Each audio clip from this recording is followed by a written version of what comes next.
Queen Victoria அவர்களை பற்றி நமக்கு நிறைய நல்ல விஷயங்கள் தெரியும். 1830களில் அவங்களுடைய ஆட்சி தொடங்கும் போது இங்கிலாந்தினுடைய பாப்புலேஷன் 15.3 அப்படிங்கிற மில்லியனாக இருந்துச்சு. ஆனால் அவங்களுடைய ஆட்சி முடியும் போது கிட்டத்தட்ட 32 மில்லியனாக அந்த பாப்புலேஷன் அப்படிங்கிறது உயர்கிறது. சொல்லப்போனால் அந்த நேரத்தில் பூமியில் அதிக பாப்புலேஷன் டென்சிட்டி இருக்கக்கூடிய ஏரியாவாக மாறிச்சு அப்படின்னு சொல்லலாம்.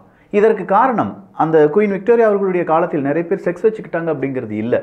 இதற்கு காரணம் அவங்க எடுத்த முன்னெச்சரிக்கை நடவடிக்கை தான். குறிப்பாக குழந்தைகளுடைய இறப்பு விகிதம் 1700களில் 100 குழந்தை பிறந்துச்சுன்னா 60 குழந்தை 5 வயசு வரை உயிரோடு இருக்காது, 60 குழந்தைகள் இறந்துடும். 1800களில் அது 33 குழந்தைகளாக மாறிச்சு. ஆனால் 1800லேருந்து 1900 அப்படிங்கிற அந்த காலகட்டத்தை நீங்கள் எடுத்து பார்த்தீங்கன்னா, அதாவது குயின் விக்டோரியா அவர்களுடைய காலத்தை நம்ம எடுத்து பார்த்தோம்னா குழந்தை இறப்பு விகிதம் அப்படிங்கிறது ரொம்பவே குறைந்தது. 22 குழந்தைகள் தான் இறந்து போவாங்க அப்படிங்கிற மாதிரி இருந்துச்சு. இதற்கெல்லாம் ரீசன் என்ன அப்படின்னு பார்த்தீங்கன்னா, ஸ்மால் பாக்ஸினுடைய வேக்சின் கண்டுபிடிக்கிறாங்க. குயின் விக்டோரியா அவர்கள் எல்லாருக்குமே இது கிடைக்க வேண்டும் அப்படின்னு நினைக்கிறாங்க. ஹாஸ்பிட்டலைசேஷன் அப்படிங்கிறது ரொம்ப சூப்பராக இருக்கணும், எல்லாருக்கும் ரொம்ப ஹைஜீனாக இருக்கணும் அப்படிங்கிறத விரும்புகிறாங்க. சொல்லப்போனால் ஜெம் தியரி அப்படிங்கிறத ஃபாலோ பண்ணுறதுக்கான அறிவுரைகள் கொடுக்கப்படுகிறது. இந்த மாதிரியான ரெவல்யூஷன் எல்லாமே குயின் விக்டோரியா அவர்களுடைய காலகட்டத்தில் செய்யப்பட்டது என்பது குறிப்பிடத்தக்கது.